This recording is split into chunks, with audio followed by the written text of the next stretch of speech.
Bapak, Ibu, saudara-saudariku yang terkasih dalam Tuhan kita Yesus Kristus. Banyak murid ketika mendengar ajaran Yesus tentang roti hidup, serta-merta memutuskan untuk meninggalkan Dia. Pertama, tentu mereka memutuskan untuk meninggalkan Yesus karena mereka sulit mengikuti ajaran Yesus yang nampak terlalu tinggi. Cara mengungkapkan dirinya itu terlalu tinggi. Yesus mengidentikan dirinya sedemikian rupa sehingga murid kurang paham. Kalau kamu mau hidup, makan dagingku dan minum darahku. Bagaimana orang mau paham? Karena itu maka setelah mendengar, seperti kita dengar dari Injil Suci, Yesus, para murid langsung bingung dan banyak yang mundur. Banyak yang mundur. Itu mengandaikan bahwa andaikan Yesus itu tidak mengungkapkan ajaran tentang roti hidup, mungkin tidak banyak yang mundur. Tetapi dari sekian banyak yang mendengar, kemudian bingung, dan memutuskan untuk mundur, Yesus tentu merasa, wah, ya hak mereka lah untuk mundur. Tetapi dalam situasi seperti itu, Yesus bertanya kepada mereka, murid yang lain, gimana kalian? Mau mundur? Petrus bilang, oh enggak bisa. Mau cari siapa lagi? Hanya engkaulah sumber kehidupan. Kami mengikuti engkau. Ini mengandaikan bahwa Yesus sungguh-sungguh mengetahui mengikuti Dia berarti bukan mentaati sederet aturan. Tetapi mengikuti Yesus itu adalah perkara panggilan. Orang yang hatinya dijamah oleh Allah untuk mengikutinya. Itu. Karena itu maka ketika orang yang memutuskan untuk mengikuti Yesus, itu mengandaikan bahwa kualitas hati orang itu sungguh-sungguh dijamah. Hati orang itu dijamah sehingga memiliki kualitas yang ilahi. Kualitas yang suci. Kualitas yang pantas dan layak di hadapan Tuhan. Dan ketika orang memasrahkan hidupnya dengan mengikuti Yesus karena kesadaran akan panggilan itu, maka orang itu akan menerima anugerah. Seperti Petrus tadi, kita tahu bahwa Petrus bukanlah seorang yang pintar sekali dibanding murid-murid lain. Tetapi Petrus itu adalah seorang yang memiliki kerendahan hati, kepolosan, sehingga walaupun kadang-kadang terkesan ia begitu latah, tetapi spontan ia mengakui. Minta maaf. Dialah satu-satunya murid yang dibilang setan oleh Yesus. Ketika ia kurang memahami apa maksud Yesus. Bahwa anak manusia harus menderita, akan dibunuh, dan 3 hari kemudian dia akan bangkit. Oh, tidak bisa. Siapa yang berani membunuh engkau kira-kira begitu? Langkahi mayatku. Petrus mau membela Yesus, tetapi Yesus mengatakan, enyahlah kau setan, karena engkau tidak mengetahui apa yang direncanakan.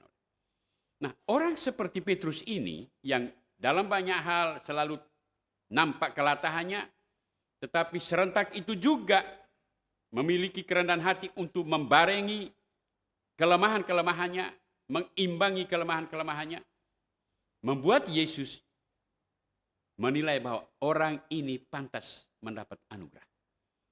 Kerendahan hati merupakan kunci bagi seseorang untuk menerima anugerah dari Tuhan.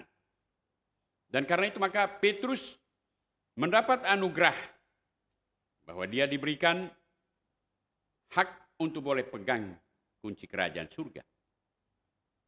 Dan diberi hak untuk menjadi dasar dari gereja sepanjang zaman.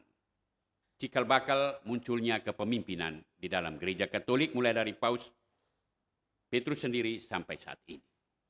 Hak itu diberikan oleh Yesus. Dan lalu kemudian ketika Yesus bangkit, meninggalkan para muridnya lalu bangkit, hak itu atau anugerah itu menggelinding kepada para muridnya. Petrus misalnya dalam bacaan pertama tadi kita dengar bagaimana dia membangkitkan orang mati, kemudian menyembuhkan orang sakit. Itu karena anugerah yang diberikan oleh Yesus. Kepada dia yang betul dengan rendah hati memasrahkan seluruh hidupnya untuk dipimpin oleh Yesus, dipimpin oleh Roh Kudus. Bapak, Ibu, saudara-saudariku yang terkasih. Kalau kita berbicara tentang pimpinan roh atau pimpinan oleh Yesus, maka semua tokoh yang hari ini kita rayakan pestanya, Santo Athanasius misalnya, adalah seorang uskup yang sungguh-sungguh dalam masa kepemimpinannya mendapat tantangan besar. Muncul seorang namanya Arius yang mengajarkan ajaran-ajaran sesat. Jangan mengatakan bahwa Yesus bukanlah Allah.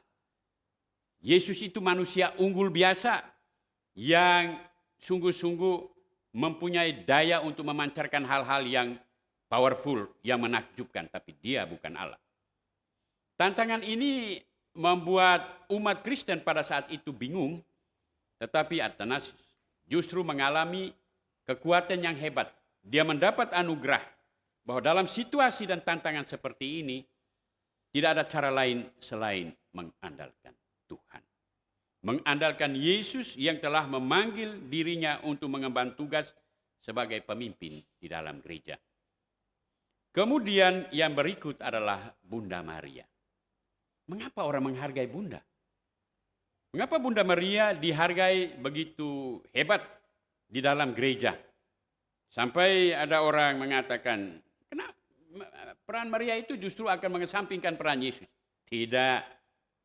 Maria justru menjadi sentral penghormatan dihormati di dalam gereja Katolik karena mempunyai dasar biblisnya.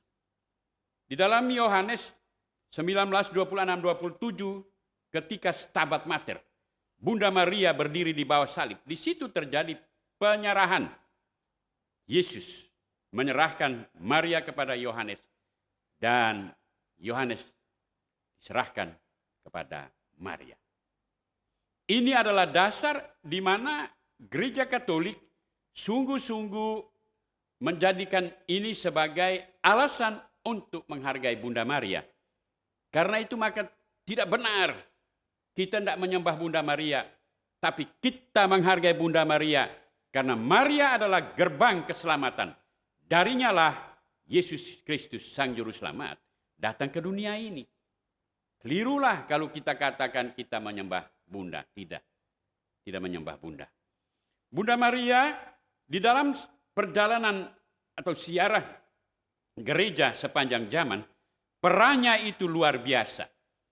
Bunda Maria berperan dalam situasi-situasi kritis, situasi-situasi krisis, dalam peperangan, dalam situasi-situasi di mana orang sakit berat, dalam situasi-situasi di mana ada pertikaian, pertentangan. Manakala orang bersandar kepada Bunda, Bunda Maria sungguh-sungguh menyatakan pertolongannya. Bunda Maria sungguh-sungguh menyatakan keberpihakannya bagi mereka yang senantiasa pasrah pada bantuan kerahimannya. Sebagaimana ia menyertai putranya ketika di Kana, tuan pesta kacau galau karena kehabisan anggur. Maria tanpa diminta, ia membaca situasi, kepekaannya muncul, mendekati Yesus. Yesus, tolong dong, bertindaklah, bantulah. Nah, hal seperti ini, kearifan hidup atau sikap dasar Maria seperti ini, membuat gereja melihat bahwa Maria adalah pengantara umat kepada Yesus. Melalui Maria kita datang kepada Yesus untuk memohon pertolongannya. Maka wajar kalau Maria sungguh-sungguh dihargai dalam gereja Katolik. Yang berikut, Maria kehadirannya di dalam gereja Katolik adalah kehadiran yang memancarkan sikap seorang ibu di dalam gereja Katolik. Seorang ibu yang mengasihi, mencintai, memiliki kepedulian, dan memiliki perhatian. Itu yang sungguh-sungguh dilihat dari Bunda Maria. Maka gereja yang cenderung menekankan kekerasan atau katakan saja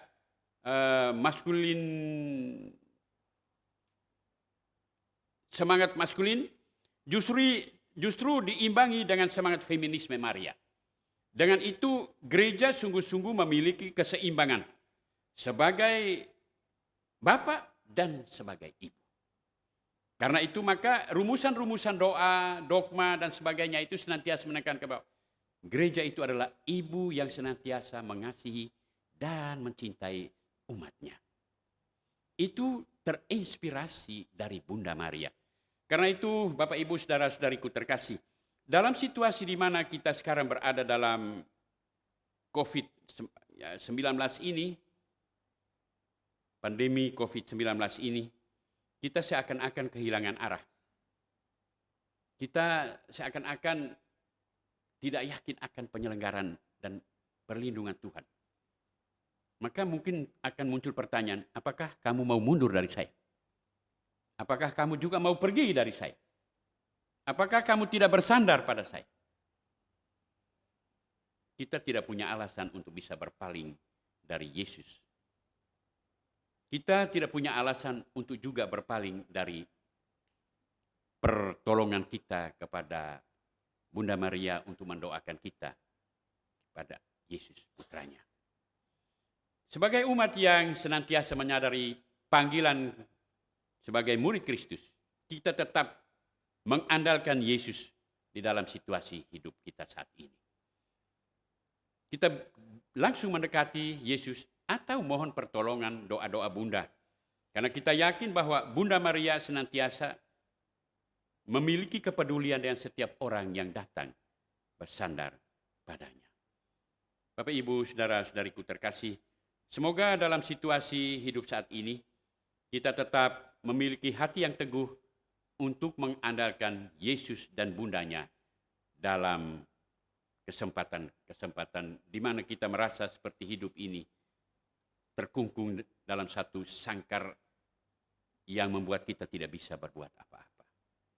Jadilah seorang beriman yang sesungguhnya tetap menyadari bahwa aku mengikuti Yesus karena panggilan, bukan karena aturan. Amin.